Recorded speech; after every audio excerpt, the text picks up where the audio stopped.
nous allons étudier les ondes mécaniques progressives. Le déplacement d'une déformation le long d'un ressort ou d'une corde, les vagues à la surface de l'eau ou bien encore un son, tous ces phénomènes illustrent des ondes mécaniques. Pour avoir une onde mécanique, il nous faut un milieu matériel et une perturbation, c'est-à-dire une modification locale et temporaire des propriétés mécaniques d'un milieu. Une onde mécanique est donc le phénomène de propagation de cette perturbation dans le milieu matériel. La perturbation se propage de proche en proche au sein du milieu et seuls les points atteints par la perturbation sont en mouvement.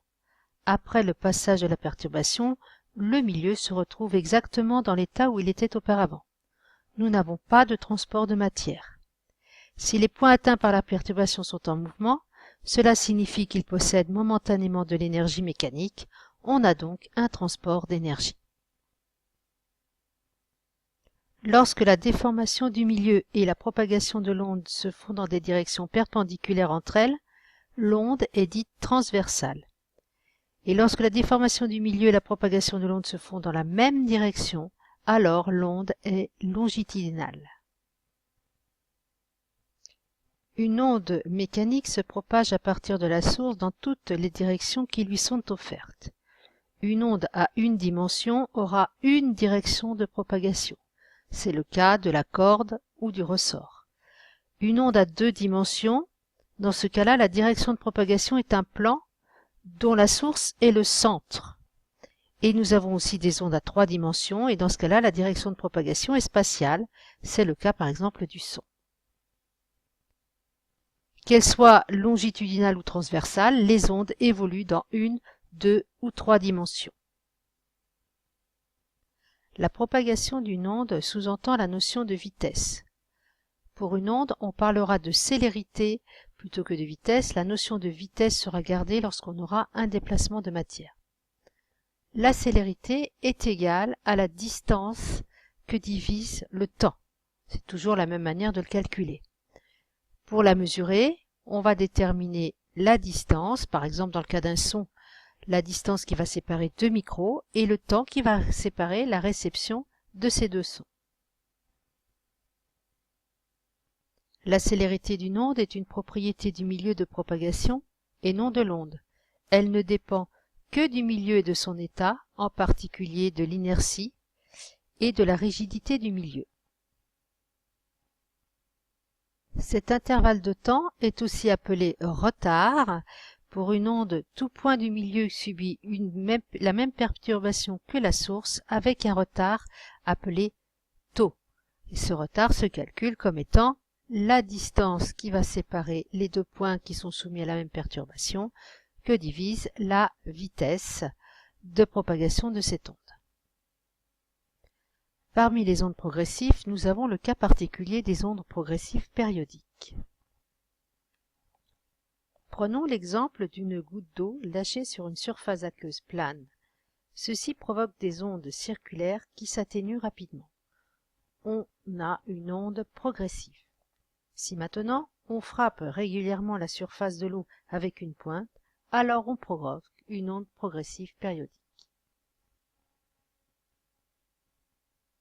Une onde progressive périodique correspond donc au déplacement d'une perturbation qui se répète identique à elle-même dans le temps.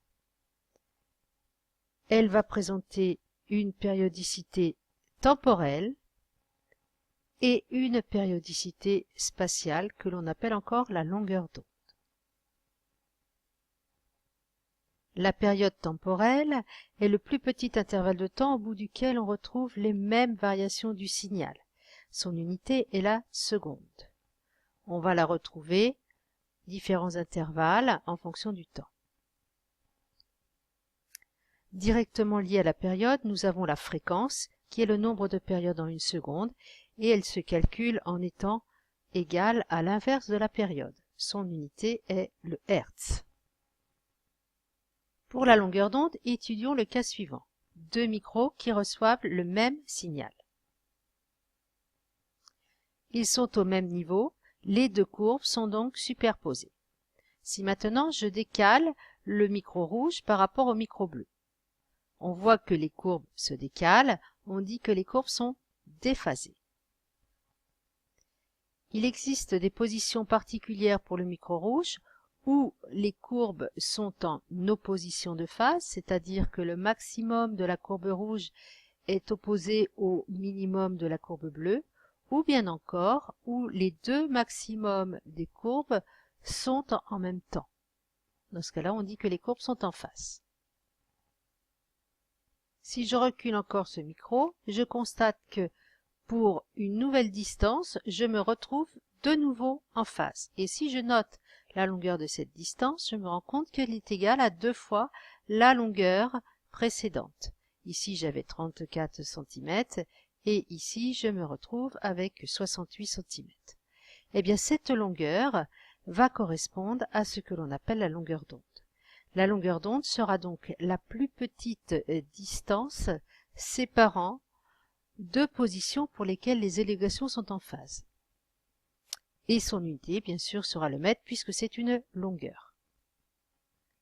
Si on étudie de plus près le lien entre la longueur d'onde et la période, on constate qu'il y a une relation et cette relation fait intervenir la vitesse de propagation de l'onde.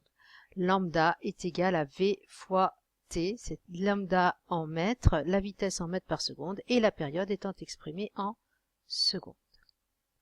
On a aussi la relation avec la fréquence, puisque la période étant égale à l'inverse de la fréquence, on aura lambda égale à v sur f.